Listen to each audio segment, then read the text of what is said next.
Dans cette partie de la vidéo, nous allons nous attaquer maintenant au volet des employés. Dans la récente partie, nous avons créé le modèle et la table qui permettra d'enregistrer les employés. Et cette fois, nous allons afficher la vue qui va lister des différents employés. Et pour afficher cette vue-là, nous allons créer un contrôleur que nous allons appeler employé contrôleur. Une fois que le contrôleur est créé, on va au niveau des routes web.php et on va définir de nouvelles routes pour l'employé. Et ces routes auront en préfixe le mot employé et ces routes seront groupées. Donc, ici, après ça, on va mettre une fonction. On va mettre une fonction qui retourne à l'intérieur plusieurs routes. Et la première route qui sera retournée, ça sera la route slash simple, c'est-à-dire ça sera employé slash vide. Et elle va utiliser le contrôleur employé contrôleur et la méthode index. Et à cette route-là, je vais lui donner un nom que je vais la nommer employé, tout simplement employé. Ensuite, ici, je mets un point virgule pour fermer. Et si je vais maintenant au niveau de mon app.blade.php, au niveau du layout, je vais aller juste en dessous, là où j'ai mis table. Je vais juste remplacer table par employé. Et le lien ici, le AHREF, ça sera pas pour table. Cette fois, ça sera pour la route que nous avons définie qui est employé avec un S. Donc, si je mets la route,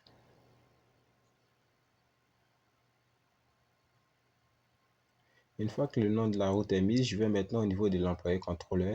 À l'intérieur, je vais créer une méthode index qui va permettre d'afficher la page d'index qui contiendra la liste des employés. Et si je regarde ici sur la page index, au niveau de la route, je vais remettre le nom de la route. Je pense l'avoir oublié. Le nom de la route, c'est employé. Et ensuite, ici, j'ai fait une petite erreur. Ce n'est pas fonction, je dois grouper la route, ça sera employé. Et si je vais lui demander de grouper, je vais faire un groupe et à l'intérieur, je vais coller maintenant la fonction. Et si maintenant je retourne et que je clique sur employé, j'ai bien une page blanche, une page vide. Donc, pour cela, je vais créer un nouveau contrôleur LiveWire que je vais appeler employé list qui va permettre de lister les différents employés. Donc, le contrôleur LiveWire, ça sera employé list. Et au niveau du employé contrôleur, je vais juste lui demander de retenir la vue qui se trouve dans le dossier employé. Et la vue, ça sera index.blade.php. Ensuite, je vais au niveau des vues. Au niveau des vues, je vais créer un nouveau dossier que je vais nommer employé avec un S. Et à l'intérieur, je vais créer un autre fichier que je vais appeler index.blade.php. Et à l'intérieur de ce fichier index, je vais avoir la même structure que la vue des patients. Donc, je vais copier le contenu de patient et venir le mettre au niveau d'employé. Et cette fois, remplacer le composant par employé liste. Donc, si maintenant je vais au niveau d'employé, j'ai bien le layout qui s'affiche et j'ai le contrôleur employé liste, la vue employé liste et l'employeur qui s'affiche. Et cette vue-là, pour le moment, elle est vide. Donc, je vais copier le contenu de employé de patient et le mettre au niveau d'employé liste, puisqu'on aura à peu près le même design. Et ce que je vais faire, c'est que pour l'employé, on n'aura pas l'email, on aura la fonction. On n'aura pas le groupe sanguin. Qu'est-ce qu'on aura à la place du groupe sanguin? Mais je vais retirer ça pour le moment. On n'aura pas le groupe sanguin, on aura l'email. Et ensuite, on aura les actions. Et ici, ça ne sera pas patient qu'on va appeler, ça sera employé. Donc, on va tout sélectionner partout où il y a patient et on va remplacer ça par employé. Et ensuite, au niveau du patient du forest, on va appeler ça employé avec un S. Et si on se rend maintenant au niveau du contrôleur LiveWire qui est employé liste, là, on va juste venir au niveau de employé liste et on va retenir les différents employés. Donc, ça sera $employé égale employé, deux points. La méthode, c'est qu'on veut récupérer tous les employés. Donc, on va faire un employé de deux points, with. Et on veut récupérer tous les employés avec leur fonction. Donc, on va faire un with function.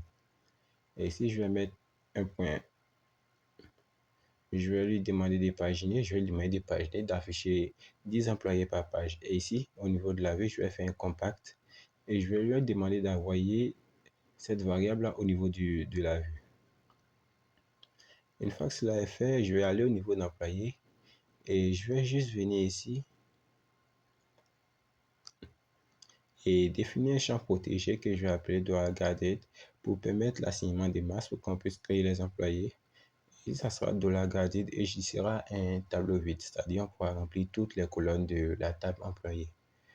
Ensuite, puisque un employé a une unique fonction, il faut que je crée une relation qui permet de lier la fonction à l'employé. Donc ici, j'ai mis un with de function. Donc ici, ça doit s'appeler fonction. Et le modèle qui sera lié, c'est le modèle fonction qui est rattaché à la table fonction qui se trouve dans la base de données. Donc ici, je fais un employé, je fais un belong to, c'est-à-dire qu'un employé a un ou plusieurs fonctions, on va dire. Et au niveau des fonctions aussi, je vais juste venir définir protected $guarded. Je vais dire on peut insérer dans toutes les colonnes de fonctions. Et on va dire qu'une fonction peut, peut appartenir à plusieurs employés. Donc, on va mettre ici un as many de employés. Et ici, ça ne sera pas common, ça sera employé. Et on va juste supprimer tout ce qui se trouve devant. Donc, en faisant ça, je pense qu'on est bon. Et si on vient là au niveau de load et que je relance le serveur, et aussi je vais relancer le watcher pour compiler mon CSS. Et j'ai oublié aussi de lancer aux exemples. Je sais pas pourquoi ça a passé depuis le début, ça devait pas passer. Donc je vais maintenant relancer exemple et cliquer sur le bouton start pour démarrer exemple. Et une fois que cela est démarré, je vais juste fermer ça. Il va mettre un petit temps à charger.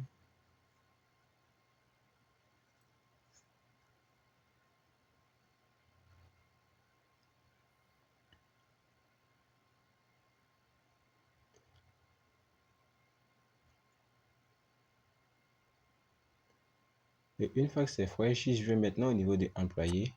Et j'ai bien la liste des employés qui apparaît. Et là, on me dit que no data available, c'est-à-dire qu'il ne trouve aucun employé. Donc, je vais retenir au niveau de la base de données. Je vais venir ici enregistrer une fonction par défaut. Et je vais enregistrer des fonctions pour pouvoir créer un faux employé. Et cette fonction-là, la première, ça sera la fonction docteur. Et je vais l'exécuter. Je vais en profiter pour créer d'autres fonctions. Ça sera la seconde fonction, ça sera infirmier. Infirmier ou infirmière. Et maintenant que j'ai ces deux fonctions-là créées, je vais aller au niveau des employés et je vais lui demander, je vais insérer un employé au hasard. Pour l'employé, je vais mettre le nom à Dr. Wu. L'email, c'est dr.wu@hospital.com. Ensuite, pour la fonction, je vais mettre docteur et je vais juste exécuter et laisser le reste à vide. Donc, si maintenant je retourne que j'actualise, il me dit que j'ai fait un undefined relationship function, c'est-à-dire j'appelle une méthode, une relation function. Ici, j'ai mis function au lieu de function. Et ici, qui me dit que base hospital.function n'existe pas. Hospital.function n'existe pas. Donc, pour cela, je vais aller au niveau de la... Je vais juste renommer ça en fonction. Je vais tout renommer en fonction au lieu de function si j'actualise. Il me dit qu'il y a toujours un problème au niveau de la base de données, c'est function. Donc, je vais ramener à function ici. Je vais ramener aussi ici à function. Je vais laisser cela, la vue. Et ici, le nom de la table, c'est function ou non fonction. Donc, j'ai un FUN et non un FON. Donc, pour cela, je vais aller au niveau du modèle function. Et je vais lui dire que ce modèle function est lié à la table qui s'appelle function. Donc, ça sera la table de ce modèle, ça sera la table function. Donc, je fais ça, je mets un point virgule. Et si j'actualise maintenant mon site, il me dit que la route employé.edit n'est pas définie. Donc, si je vais au niveau de web.php, je vais définir les mêmes routes que celles que j'ai utilisées pour le patient. Je vais faire un route 2.2.get et ici, j'aurai slash employé slash edit. Et ici, je vais passer l'employé concerné. Je vais lui demander d'utiliser le contrôleur employé et d'utiliser la méthode edit. Ensuite, à cette route, je vais lui donner un nom que je vais appeler employé.edit. Je mets un point virgule. Et si j'actualise maintenant, que je retombe maintenant sur mon site et je liste bien les employés. Et ce que je veux, c'est que je veux, je vais en profiter. Je vais afficher les employés dans un dump and die. Pourquoi est-ce qu'ils ne lisent pas les différentes fonctions déjà? Ici, j'appelle une fonction qui s'appelle fonction. Ici, j'ai employé. Ici, je vais appeler la fonction, la relation fonction. Et ici, la relation, je vais appeler le libellé. Si j'appelle le libellé, il me dit que le libellé, j'appelle le libellé qui suit quelque chose qui est nul. Si je vais au niveau d'employé liste cette fois, je vais juste faire un dump and die de l'employé, des différents employés, pour voir d'où provient cette erreur. Mais là, il ne me dit rien, c'est-à-dire qu'il ne trouve pas vraiment l'employé. La relation, c'est un erreur, et ici, il ne trouve pas de choses pour la relation. Bizarre. La table s'appelle bien function. Function. Ici, pourquoi est-ce qu'il ne trouve pas de lien?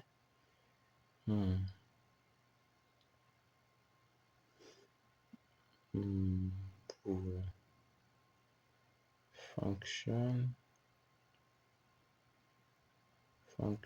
au niveau d'employé, j'ai mis le function ID, ici c'est function.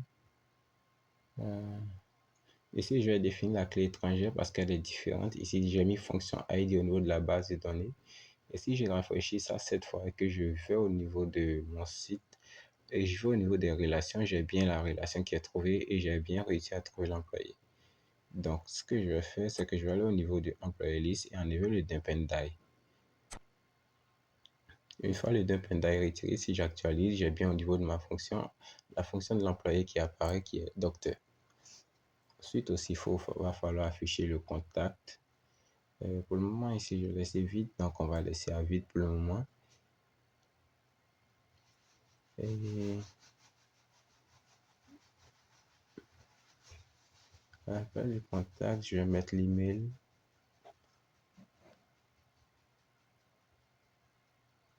Ouais. Et ce que je vais faire, c'est que je vais juste mettre un titre qui sera la liste des employés pour qu'on puisse se retrouver un peu. Et le titre, ça sera la liste des employés. Ensuite, là, je vais faire un peu de tailoring. Je vais juste lui demander de mettre une marge de 4 par rapport à les éléments qui se trouvent en bas. Et ce que je vais définir une barre de recherche juste en haut. Et ici, je vais mettre un input de type test. Et ici, je vais lui donner une classe qui sera w3full rounded qui va lui donner une apparence un peu sympa. Ici, je vais lui mettre un placeholder de search employé. Et ce que je vais faire ici, c'est que je vais aller au niveau des employés list et créer une nouvelle variable que je vais appeler public $. Public string, ça sera une chaîne de caractères, ça sera la variable search. Donc, ici, au niveau de la vue, je vais faire un wire de point modèle. Et le modèle, ça sera la variable search que j'ai créée. Donc, si je fais ce que j'actualise, j'ai bien ma barre de recherche qui apparaît. Ici aussi, je vais mettre une marge en bas, en dessous de 3. Je vais juste enlever le background qui est gris. Je vais le laisser en blanc. Je le préfère en blanc. Et ici, je vais mettre une petite ombre, un shadow SM. Et là, j'ai bien mon truc qui apparaît un peu joli. Et ici, je vais enlever uppercase. J'aime pas qu'il soit uppercase. Je vais dire que je veux un test moyen. Et là, je pense qu'il est parfait. On a bien 6 employés et c'est vraiment parfait. Euh, Ensuite, si je vais au niveau de employé liste, je veux, ce que je veux faire ensuite, c'est, voyons. C'est de vérifier si, c'est de filtrer les données en fonction de l'entrée de l'utilisateur. Donc ici, je vais comparer l'entrée de l'utilisateur et aller filtrer dans la base de données et de trouver les données qui correspondent. Donc pour cela, je vais lui demander si la variable recherche est vide, alors il n'a qu'à afficher tous les employés.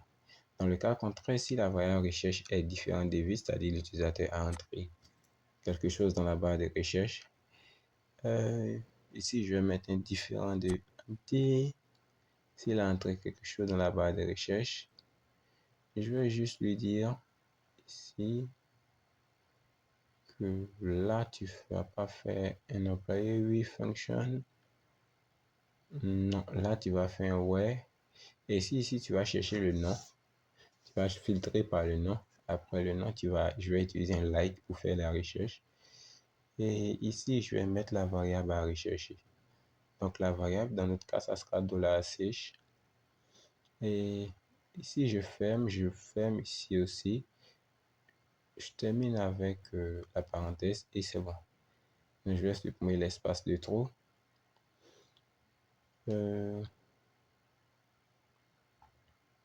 Si je viens là, il me dit là, si je mets be not be accessible before initialization. Qu'est-ce que ça veut dire ça, cette erreur? Je pense que j'ai mis un problème au niveau de la sèche. Et là, au niveau du web, j'ai un like qui manque. Et si je mets le like là, comment ça va se comporter? J'ai toujours la même erreur. Et si j'enlève le type de la variable string, voilà, ça passe. Et si jamais je recherche quelque chose qui ne se trouve pas dans les données, il m'affiche no data available. La recherche se fait de façon dynamique et c'est bien. Ensuite, ce qu'on va faire, on va s'attaquer au bouton de suppression. Puisqu'on l'a déjà fait au niveau d'employé, on va juste venir recopier et le mettre au niveau de employé, au niveau des patients plutôt. Donc ici, on va créer un écouteur qui va s'appeler delete employé. Donc delete amp. C'est un écouteur qui va permettre de savoir à quel moment est-ce que l'utilisateur a cliqué sur le bouton de suppression d'un employé. Et une fois l'écouteur a été défini, on va créer une fonction qui prend en nom l'écouteur. Ici, ça sera la fonction delete employé et elle prendra en paramètre l'employé que l'utilisateur va sélectionner. Et la seule chose qu'on va faire, on va venir juste copier le même code du patient delete et on va le coller au niveau d'employé. Et cette fois, au lieu de patient, on va juste mettre employé. Et là aussi, au lieu de patient, on va mettre employé. Et là aussi, ça sera la même chose, ça sera employé. Et au niveau de la vue, on a bien le $emit de $employé qui est déjà mis à cause du copier-coller. Donc, on actualise ça. Et si on revient au niveau de nos sites, on recherche Amber, on ne trouve pas. Et si on supprime, on a bien tout ce qui se fait. Et maintenant, si on clique sur